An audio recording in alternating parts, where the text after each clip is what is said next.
Hafaday, my fellow Guamanians. We were all treated to a healthy dose of checks and balances during the informational hearing on the Seaport Authority a couple of days ago.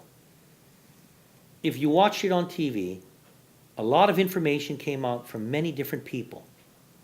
It was informational. The Oversight Committee ended up giving port employees and managers the opportunity to correct certain inaccuracies and innuendo.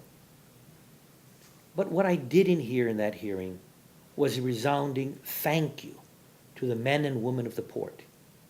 Those employees have certainly been through moments in the media with controversy that comes up here and there. And for the most part, management has set a course to clean up the mess caused by just a few.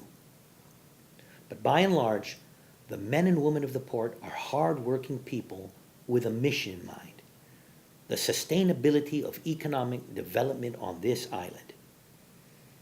The informational hearing revealed that after 4 years since the master plan was completed, port modernization is actually happening.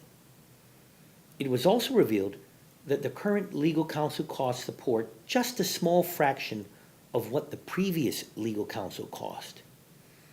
The managers who testified clearly had it together, and they demonstrated their knowledge and command of their respective areas. And the challenges?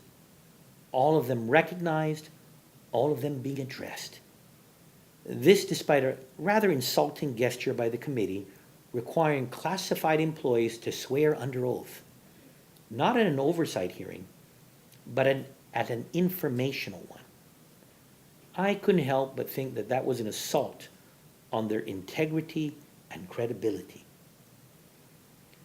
These things didn't simply happen because Joanne Brown is an exceptional manager, or because the board of directors is committed to the success of the port and to do what is right.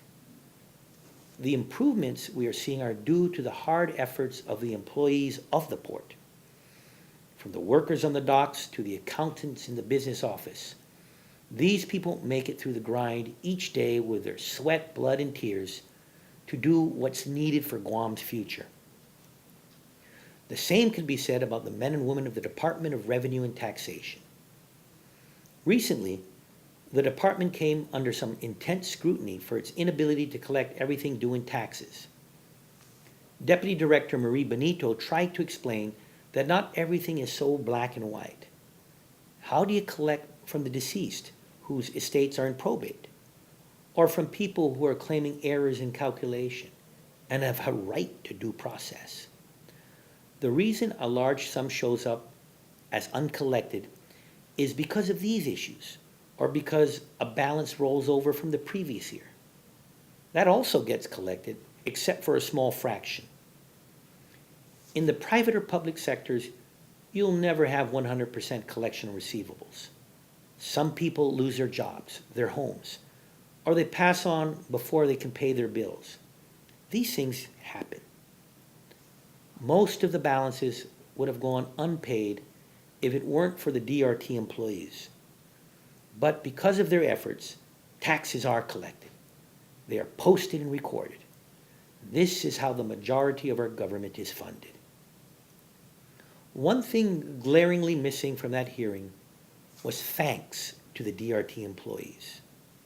No one recognized that they processed nearly $400 million in tax refunds over the past 2 years, cleared thousands of business licenses, helped thousands more with a driver's license or a passport. I can write books about what I've observed in most GovGuam employees, in every single agency. The great majority of them work very hard and hardly ever get any praise. Sometimes the only thing they hear is criticism. Now that comes with the territory in public service, and I understand that. But with intense scrutiny also comes an opportunity to recognize the positive things just as we take our lickings, and in the hopes that constructive criticism will lead to reform and improvement. So in case it wasn't clear those hearings, to the men and women of the port and DRT, and to the men and women of GovGuam who work hard, thank you so much. Si Duas Masi.